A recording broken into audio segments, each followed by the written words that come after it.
If I have to start over completely from scratch without this, what would I do? So I'm gonna sit down and talk to you guys about exactly what I would do if I had to start over from scratch. No money, no knowledge, say restart everything. This is exactly what I would do. So if I lost all my money, all my assets, didn't have any of the stuff that I have built over the last couple years, where would I restart? Now, it would depend. Am I starting with $0 in my bank account? Do I have a little bit? Do I have $1,000? So if I had to start from zero, the first thing before you do anything, you're gonna need a little startup capital for whatever business you want to start. So I would either get a job or find some ways to save up some money, make some money. One of the things I actually did when I started was selling stuff on eBay that I had around my house that I didn't use. I made about $500 doing that. And then I did something called retail arbitrage, which is I would just go into Target, I would go into Walmart, I would scan things, I'd look them up, different items, a lot of electronics, what I did, and I would see they would sell more online, so I would buy them on clearance at, like I said, Target and Walmart were probably the two biggest ones, mainly Target, and I would post them on either eBay, on Amazon, and I would resell them for a higher profit, and I would take that profit, save it. So once I would get $1,000 from that, the first thing I would do, actually the first couple things, it's gonna be twofold. So the first thing I would do is I would be looking to start an Amazon business. Now, why Amazon?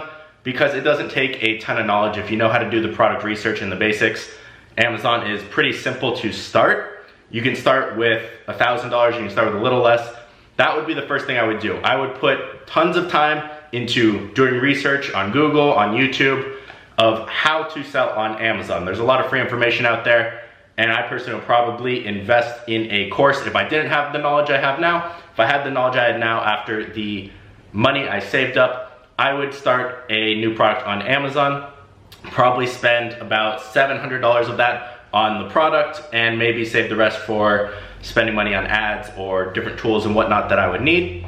Now, the reason I decided to start the Amazon business first is it is kind of the foundation. That's something that's there. Once you're ranked on Amazon, you're usually not going anywhere. It's a very stable business. It's not very much up and down. It's very stable once you get going.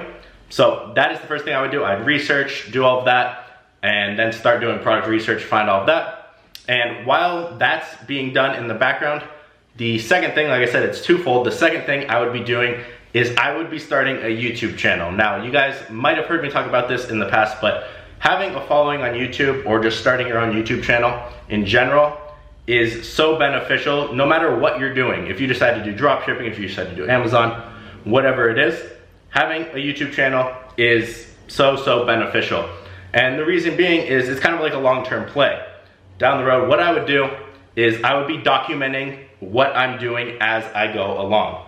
So we're pretending right now I don't have a YouTube channel, lost everything like I said. First thing I would do is I would try and make daily uploads, because on YouTube, daily uploads is the way to go if you're really trying to grow your channel. So I would be just documenting different things I was doing. So I'd go research early in the day. I'd say, okay, I learned this today, and I'd make a video about what I learned, maybe if I failed at something, what I failed at, what's working, etc. And put those videos out there. Now, the reason I would make those kind of videos is people can relate to those. People that are watching those are also attempting to sell on Amazon, doing different things. So one, it's a way for me to also learn and interact with the community there. And two, it's also building me a following, which in the long term, I can make money from YouTube ad revenue, I can make money from affiliate links, whatever it is, courses, any of those. So I would be growing that following on social media, mainly YouTube, while building the Amazon business. Now, the Amazon business would be my main priority by far. Like I said, it's the staple in that. The YouTube channel doesn't really exist if I don't do that. Now, what would I do from there? Well, that first product would probably start making around $2,000 to $4,000 profit. That is the norm for a new product I start, depending how long it took me to find that. So once that really gets up and going, I would just start scaling that business, kind of like I did from the start. Once you find one good product, you reinvest that profit into another product or two, and you start to expand. And what I would do is I would build separate niche specific stores based around Amazon. So let's say I had one in the electronics niche. I would then go build one in the sports and outdoors niche. Now, this would all be dependent upon what kind of products I find when doing product research. I don't just pull a niche out of thin air and say, I'm gonna go with this one. It's all based off of the research, which gets very in depth. So, like I said, as I'm doing that, I'm growing my YouTube channel. Now, what am I doing on the YouTube side? Well, let's say I make a video. I'm trying to do daily uploads with YouTube. I would do that. That is the fastest way with YouTube to build a channel around a certain type of content. I would keep it pretty niche specific. Like I said, Amazon in general, I wouldn't be making kind of general entrepreneur videos. You like to start very niche specific. It works a lot better in my opinion. So start very niche specific. I'll be making Amazon videos.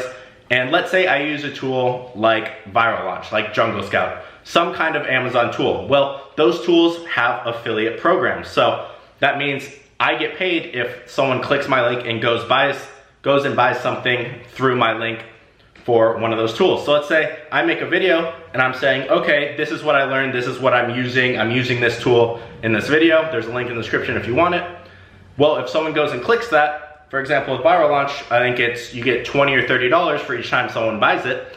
So let's say I make a video and 100 people watch and one person buys it. Well, that's great. That's another $20, $30 for me making one video. Now, if I do that daily, that will add up. Not to mention in the long term of growing that, the ad revenue from YouTube eventually will come in, but that is the long-term play in hand. Now, let's say I did all that, it started up. What would I do then? Let's say I'm making $5,000, $10,000 profit a month from Amazon. The YouTube starting, I'm making a couple hundred, which is normal when you're just starting. What would I do then? Well, a lot of my time would go to focusing on growing those two things I already have. One of the mistakes a lot of people make is they spread themselves too thin. They try and diversify way too much. They stop when they make $2,000, $3,000 a month from one thing and then go try and do another thing when you could easily 10x that. Now, I would try and focus on really bringing my Amazon brands off of Amazon as well, so they have their own websites, their own stores, and have ads running to those, and try and build a well-known brand around a certain niche. So I would really focus on that, and a lot of the ways that would be scaled very highly would be putting more money into advertising, doing different sales funnels and whatnot. At the same time, I would be creating more YouTube content. Again, spending ads on promoting it, whether it's Facebook ads, YouTube ads, whatever it be. Now, in the meantime, of course, with that YouTube channel, we'll call it a personal brand. I would have an Instagram, a Facebook, everything kind of to do with that, and building my brand, like I said, a personal brand. So if everything goes right with my Amazon journey, people have watched me from me failing, making zero, and they've seen me go from 0 to 10,000, and they've seen me document that entire journey. They see it's true, they know it. Then, once I feel like I know Amazon, I could make my own course on that. And a lot of you probably know, there's a lot of money to be made in courses. Now, it is a lot of work. You can't just make a course and it'll sell. But having that personal brand, having that following, and putting out content daily, giving people free information that's valuable to them, they will feel like they have a relationship with you, they know you, they like you, and if you come out with a piece of paid information, if you make an ebook that is paid, if you make a mastermind, if you make an event, whatever it is and it's paid, a lot of those people will come to that, will buy that because you've given them so much free information over, let's just say, the last couple months on your YouTube channel and haven't asked for anything in return. They say, well, if I'm getting this much value for free, imagine how much value I'm gonna get when I buy something. Because if I got this much for free, how much am I getting for $50, $100, whatever it is? So then off that, you can scale and run ads to something like that, or to your YouTube, which then pushes to that. So a lot of it seems pretty simple. If I start over, you guys, it's just those two businesses. And once those are hammered down doing, I'd say 50,000 plus each, and I think, okay, I can't spend a ton of more time, then that is when I would diversify more. I'd start looking into, let's say I'm at the point of making 100,000 a month now. I would start looking into different types of investments. I would say, okay, what is something I can put my money in? Now, before I get to that, if I can put money into Facebook ads and grow my business more, I'm gonna do that. That's gonna be a way better return than me going and investing in real estate and getting a 6% return next year.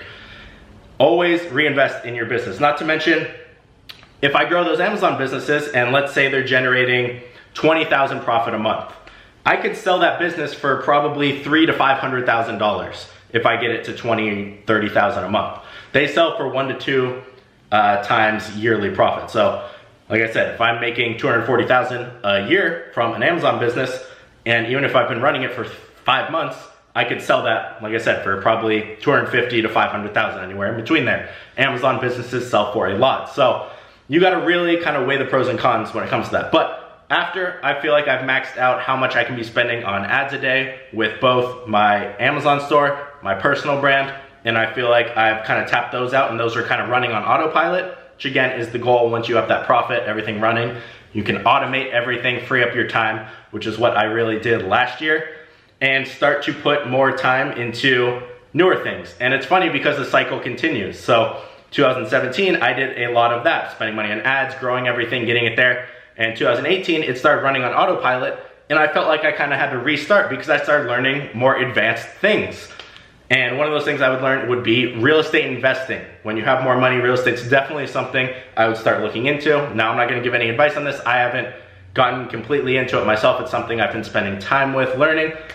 But what you can also do is go start other businesses. Now, you do need a priority. There's gonna have to be something that is your number one thing, no matter what, everything else comes after it, and you're gonna have to have that list. But these side businesses can be fun. For example, I started a dropshipping store just for fun. You can do something around that. You can start any type of different business. And for me, it would be one that is more enjoyable. Not really looking to maximize profit, what's the most profitable, but what is something I enjoy? So when I'm done working for the day with my other businesses, what's something that will still make me money but I really enjoy doing? How can I start a business around that? As well as, like I said, the investing, learning about taxes is definitely something, if you're making a lot of money, you should do early on. Don't wait until you've made a lot of money and it's tax season. It's too late if you made a lot of money that last year. So definitely learning about things like that. But starting over, like I said, guys, it's pretty much just start an Amazon store, start a YouTube channel, focus on growing both of those. When they start growing, reinvest that and grow them as much as I can until they're almost on autopilot, and I maybe work an hour a day on each max, outsource a lot of the work, and then start learning on investing, different like tax strategies, like I said, and start something you enjoy. You have to have stuff you enjoy, otherwise entrepreneurship is a long-term game. It's not just, okay, I'm gonna stick with this business I hate for 5 years and just do it for that long. So find something you enjoy after you make that profit. If that's not something you enjoy, me personally, I do enjoy those, but finding a specific business in that niche of something I enjoy, whether it's like fitness, video games, whatever it is also fun to do. So that is what I would do if I had to start completely over. Now I'd be interested to hear what you guys think. Is this something you thought I would say? What did you maybe think I was gonna say with this? Or if you're just starting, what's kind of your plan of action? Because you do need a plan of, okay, I think I'm gonna go start this business, so I need to go start learning about this and do this. But one of the things I see a lot of people mess up is they don't take action soon enough. Now, I'm not saying go in blindly, have a general overall plan, but jump in. Don't try and think, what's step 1 through 50, write them all out and know it. Know maybe the first 5 steps, and as soon as you do that, take step 1, instead of worrying about the entire overall picture. So, hope you guys enjoyed that. If you're new, make sure you hit the subscribe button. If you guys are already subscribed, hit the notification bell, and I will see you guys in the next video.